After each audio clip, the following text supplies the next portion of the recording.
చాలా ఆశ్చర్యకరమైనటువంటి విషయం. ఇటువంటి పద్యాన్ని నేను ఇంతవరకు వినలా.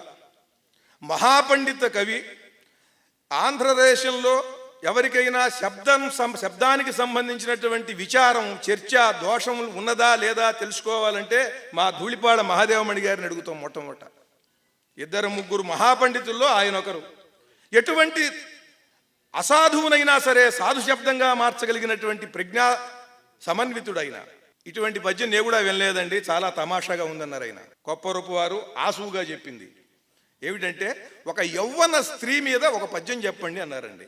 దాంట్లో యవ్వన స్త్రీ అని ఉంటుంది, యువతి అని ఉండదు. వాళ్ళు చెప్పారు, ఆసువుగా చెప్పేశారు. ఇది ఎంత అత్యంత ఆశ్చర్యకరమైనటువంటి ఉపమానం అంటే, నేను ఇటువంటి ఉపమానం ఇంతకు పూర్వం ఎక్కడా వినలేదు. సరసిజ వైరి వైరులను చక్కగా గెల్చు కుచద్వయంబుతో, సరసిజ వైరి వైరి నగజాలిన మేలగు మధ్యమంబుతో, సరసిజ వైరి వైరి నెకశక్యములాడడి కప్పు కొప్పుతో, సరసిజ గంధి వచ్చే మరుసాయకమోయన శుభరాన్వయా, మరుసాయకమోయన శుభయాహ్వయా. అత్యంత ఆశ్చర్యకరమైనటువంటి ఉపమానం అండి. ఎలా ఉన్నాయంటే ఆమె కుచద్వయములు, సరసిజ వైరి వైరులను చక్కగా గెల్చు కుచద్వయంబుతో. సరసిజం అంటే పద్మం, పద్మానికి వైరి చంద్రుడు, చంద్రుడికి వైరులను అన్నాడు బహువచనం. వాడు వైరులు రాహుకేతువులు, రాహుకేతువుల్ని గెలిచేటువంటి కుచద్వయం అన్నాడండి. అసలు ఏమిటి అసలు ఉపమానం? రాహువు కేతువు కబళిస్తారు, ఈ రాహుకేతువుల్ని కుచద్వయానికి ఎలా ఉపమానంగా చెప్పాడు ఈయన? దోషం కదా, మహాపండితులు ఉన్నారు కదా, పరమ నిష్ఠాగరిష్ఠులు తపస్సంపన్నులు ఉన్నటువంటి రోజులు కదా, వాళ్ళందరూ ఎలా ఒప్పుకున్నారు? అదే ఒక ఉపాసనా సిద్ధి స్వరూపం వాళ్ళు. దాని వెనకాల అటువంటివన్నీ వస్తాయి. నాకు స్ఫురించింది ఏమిటంటే, వైరి వైరులను గెల్చు కుచద్వయంబుతో. రాహుకేతువుల్లాగా కుచద్వయం ఉన్నది అన్నాడు. అంటే ఇక్కడ జ్యోతిష్ శాస్త్రంలో, ఇక్కడ మహానుభావులు ఇక్కడ చాలామంది ఉంటారు జ్యోతిష్ శాస్త్రవేత్తలు. రాహువు కేతువు ఎదురు బదురుగా ఉంటారండి. ఈ జొడియాక్లో, ఈ రాశి చక్రంలో 360 డిగ్రీల్లో సరిగ్గా 180 డిగ్రీల్లో వీడి నుంచి వాడు ఉంటాడు, సమానంగా ఉంటాడు, హెచ్చు తగ్గు ఉండడు. వీడు కనుక 1 డిగ్రీ ఇటు కదిలితే వాడు అటు కదులుతాడు, వీడిటు కదిలితే వాడు అటు కదులుతాడు. అంటే సమానముగా 180 డిగ్రీల్లో ఉండేటువంటి రాహుకేతువుల్ని పోల్చేదండి. దానికి అంత తెలిసింది వాళ్ళకి జ్యోతిష్ శాస్త్రం. ఆ బిందువులన్నీ కూడా ఏ బిందువు దగ్గర ఏ గ్రహం ఉంటే తర్వాత ఏ బిందువు దగ్గర ఏ గ్రహం ఉంటాడు, ఎన్ని బిందువుల్లో ఈ గ్రహం ఉంటాడు, ఇవన్నీ కూడా వాళ్ళకి తెలుసు. రాహుకేతువులతో పోల్చారు. అంటే సమానత్వానికి మాత్రమే అక్కడ. అంటే సమానం అంటే సమానం అంతే, పర్ఫెక్ట్ అంటారు చూసారా, ఖచ్చితంగా. అలా సరసిజ వైరి వైరులను చక్కగా గెల్చు కుచద్వయంబుతో. మరి నడుము ఎలా ఉన్నదిట? సరసిజ వైరి వైరి నగజాలిన మేలగు మధ్యమంబుతో. సరసిజ వైరి, మళ్ళీ చంద్రుడు, ఆ చంద్రుడికి వైరి, ఆయన నవ్వేటువంటి సరే బాగా సూక్ష్మమైనటువంటి నడు ఎవరు? మళ్ళీ రాహు వస్తాడు. రాహు లాంటి కేతువు లాంటి నడువు అని అంటాం ఏమిటండి? ఎంత ఆశ్చర్యకరమైన విషయం అండి. ఇక్కడే ఉన్నది విషయం. మళ్ళీ జ్యోతిష్ శాస్త్రంలోకి వెడితే, రాహుకేతువులు ఛాయాగ్రహాలు, అవి సాలిడ్గా ఉండవు, వాటికి ఒక సాలిడ్గా మెటీరియల్ లేదు. రాహుకేతువులు ఛాయాగ్రహాలు, అంటే ఆ ఛాయ ఉన్నది లేదు అన్నట్టుగా ఉంటుంది.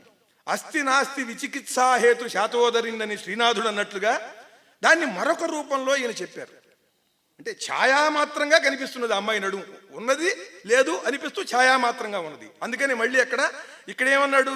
మళ్ళీ ఇక్కడ బహువచనం వాళ్ళ, సరసిజ వైరి వైరి నగజాలిన మేలగు మధ్యమంబుతో. ఒకనే చెప్పాడు ఇక్కడ. తర్వాత సరసిజ వైరి వైరి నెకశక్యములాడడి కప్పు కొప్పుతో.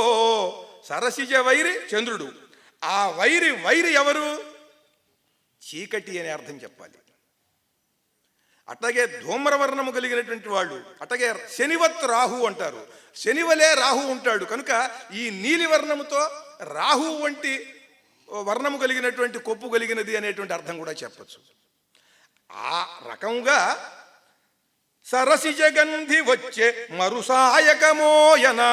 మన్మధుడి బాణంలాగా ఈ సరసిజ గంధి వచ్చింది. తామర పువ్వు నుండి వచ్చేటువంటి సువాసనలు ఎలా ఉంటాయో ఆ పరిమళాలన్నీ కూడా తన యొక్క వయస్సు చేత, తన యొక్క సౌశీల్యము చేత అటువంటి సువాసనలు వెదజల్లుతూ ఆ యవన స్త్రీ వచ్చింది అని చెప్పాడండి. ఇది ఆసువుగా చెప్పిన పద్యం అండి. ఇది నాకు ఆశ్చర్యంగా ఉన్నది. ఏమిటిది? ఒక శృంగార వర్ణన చేస్తూ చకచక పదాలు వేసేయటం కాదు, ధారగా చెప్పక ఏం చేస్తారండి? గంటకి 300 చెప్పేవాళ్ళకి ధార ఉండక ఏముంటుంది? ధార కాదు, భావం, రసం, దాన్ని పట్టుకోవాలి. అక్కడ వాళ్ళు నిలబడ్డారు.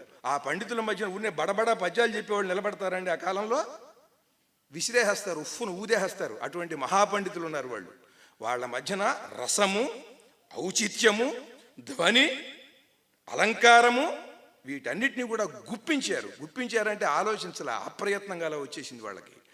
వాళ్ళు అంటారు, ఇటువంటి పరమ సుందరీమణి ఒకవేళ యోగిని అయిందనుకోండి, అప్పుడు ఎలా ఉంటుంది? ఒక పద్యం చెప్పండి అన్నారు. చూడండి, అసలు అడిగేవాడికి చెప్పేవాడు లోకం అంటారు కదా, ఇలాగే ఉంటాయి. ప్రశ్నించేటువంటి వాళ్ళు, పృశ్చికుడు అలా అడిగాడు, ఇటువంటి సౌందర్యవతి ఈ యోగాన్ని గనక అవలంబిస్తే ఎలా ఉంటుంది అన్నాడు. వెంటనే చెప్పారు. మళ్ళీ అసలు చూడండి, ఆలోచన వేరు, ఈ ఆలోచన వేరు.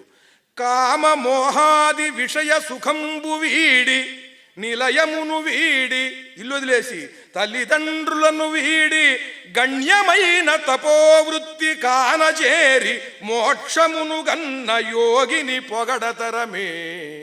ఏవి వద్దనుకుని అటువంటి సమస్త లోకము, సమస్త పురుష ప్రపంచము తన వంక ఆరాధనాభావంతో చూస్తుంటే అదంతా కూడా అక్కర్లేదని తృణప్రాయంగా భావించి వెళ్ళి ఆ మోక్షం కోసం తపస్సు చేస్తుంటే ఆ యోగిని పొగడతరమా అన్నాడు. ఏమిటండి ఆలోచన?